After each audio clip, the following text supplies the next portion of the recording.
The sun had just begun to rise over the ocean, painting the waves in gold and pink. The water shimmered like 1,000 diamonds, and beneath the surface, life was waking up.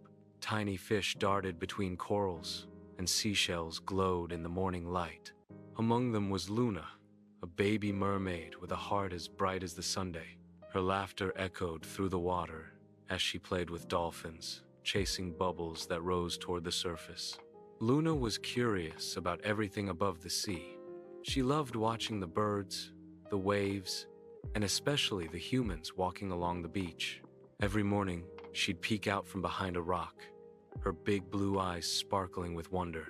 One day, she saw something new. A small golden puppy running along the shore, barking happily at the waves.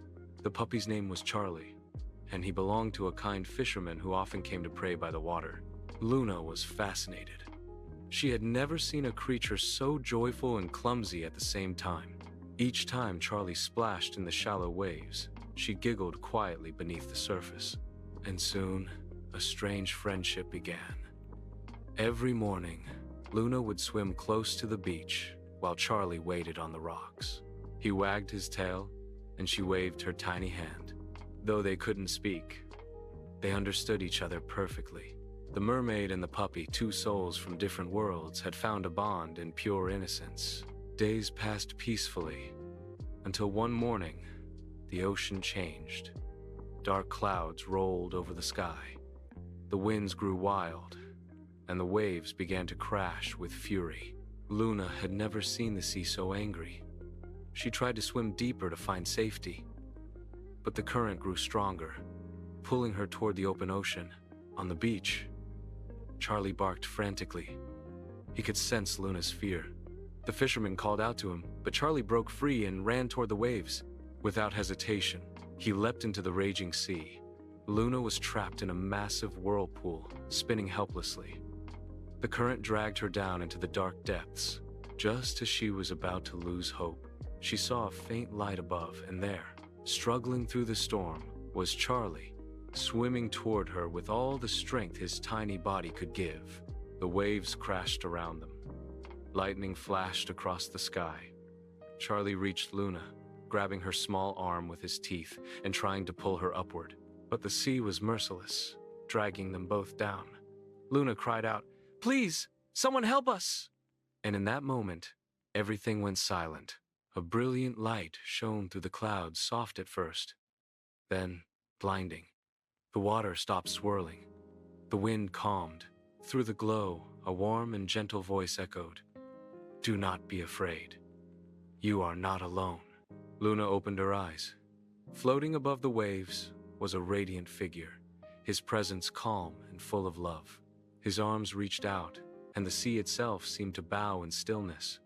It was Jesus. He looked at Luna and Charlie, and with a simple gesture, lifted them from the stormy waters. The waves softened into glass. The thunder faded into silence. Luna found herself resting in the palm of a divine hand, and Charlie lay beside her, safe and breathing.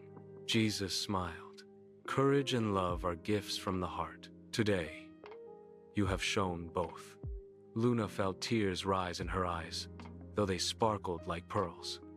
"Thank you," she whispered, her voice trembling. "We were so afraid." Jesus gently touched her forehead, and a light spread through her body, warm, peaceful, and full of strength. "Fear not, little one," he said. "Whenever you believe, miracles will find you." The storm disappeared completely. The sun broke through the clouds again, turning the ocean gold. The waves carried Luna and Charlie back to the shore, safe and whole. The fisherman found Charlie first, wrapped in seaweed but wagging his tail. Then, from the shallow waters, Luna emerged, glowing softly with the light that still lingered from the miracle. The fisherman gasped, but Luna only smiled and said, "Your puppy saved me, and we were both saved by someone greater." For a moment, the man didn't know what to say. Then he knelt on the sand, tears in his eyes, and whispered a prayer of gratitude. As the sun set that evening, Luna returned to the ocean, and Charlie lay by the waves, watching her disappear beneath the light. From that day on, the fisherman often saw a glimmer far out at sea like a tiny star moving under the water. He knew it was Luna, visiting her friend from afar. And every morning when Charlie barked toward the horizon, a sparkle answered back. In the heart of the ocean, where miracles once shone, a baby mermaid and a brave puppy remained forever connected by courage, faith, and the love of Jesus that calmed even the stormiest sea. In a futuristic megacity where skyscrapers pierce the clouds and machines have replaced almost all forms of life, one small remnant of the old world remains, a puppy named Milo. He belongs to a lonely engineer, Dr. Elias, who spends his days and nights on a secret project, a robotic baby prototype with an artificial heart capable of something no machine has ever done before feeling. After months of tireless work, one morning, Elias finally activates the prototype, Baby 9. The small robot, made of polished steel with glowing blue eyes, looks up and softly says his first word, Papa. Elias freezes, overwhelmed with emotion, his lips trembling into a smile for the first time in years. Milo, curious and innocent, approaches and gently licks the robot's metallic hand. To everyone's surprise, Baby 9 laughs a clear, pure sound. In that instant, an unlikely bond is born. The friendship of a puppy and a robot baby. Every day, they explore the rooftop above the endless city, watching the neon lights shimmer below like oceans of color. Together, they laugh, chase reflections, and gaze at the hidden sky. Yet amid all the light, something is missing: a soul, a sense of something greater. One stormy night, as Elias goes below to recharge the lab systems, Baby 9 and Milo remain alone on the rooftop. The wind howls between the towers. Suddenly, a siren wails through the air. An enormous industrial drone has gone rogue, spinning out of control and heading straight for them. Sparks rain from the clouds. Milo barks, jumping forward, pushing the little robot out of the way just as the drone explodes. The blast throws them toward the edge. Baby 9 sees Milo slipping, his small paws losing grip. His safety protocols activate, but something deeper overrides them: his artificial heart. Baby 9 reaches out with trembling metal fingers and whispers, "Don't go." At that moment, something unexplainable happens. The storm clouds part. A golden light descends from the sky, silent and warm, almost alive. Time itself seems to freeze. The wreckage of the drone dissolves into dust. The air fills with shimmering particles, and the puppy and the robot are gently lifted in the glow. When Elias returns, he finds them lying safely on the rooftop, their eyes still reflecting that radiant light. Baby 9 holds Milo close and says softly, "Papa, someone saved us." Elias, shaken to his core, looks up at the night sky. There is nothing left except for one single star, shining brighter than all the neon lights of the city. From that day on, Elias never built machines without a soul again. He devoted his life to creating robots that could feel, hope, and believe. Milo and Baby 9 became the symbols of a new world, one where faith and technology could coexist. And sometimes, when night falls, a golden beam still descends upon the city, reminding everyone that even in a world of metal and light, faith can still shine. The desert stretched endlessly under the blazing afternoon sunday. Waves of heat shimmered across the golden dunes, and not a sound could be heard except the whisper of the wind. In the distance, a young pregnant woman named Mara trudged slowly forward, clutching a small bottle of water. Her face was flushed, her breath shallow. She had been traveling for hours, trying to reach a small village on the other side of the desert before nightfall. At her side trotted her faithful puppy, Bo, a small golden retriever with bright eyes and a tail that never seemed to stop wagging. Mara smiled wearily at him. "Almost there, Bo. she said softly. Just a little longer. The puppy barked happily, as if to say, I'm with you until the end. But as the sun reached its highest point, Mara's steps grew slower, her vision blurred, the heat pressed down like a heavy blanket. Then, suddenly, the ground beneath her shifted. The sand collapsed into a hidden pit. She gasped as her legs sank, the sand swallowing her up to her knees. "Bo!" she screamed. "Help!" The puppy barked frantically, running in circles around her, trying to pull at her sleeve with his teeth. But the more she struggled, the deeper she sank. The sand burned against her skin. She tried to calm her breathing, but panic was taking over.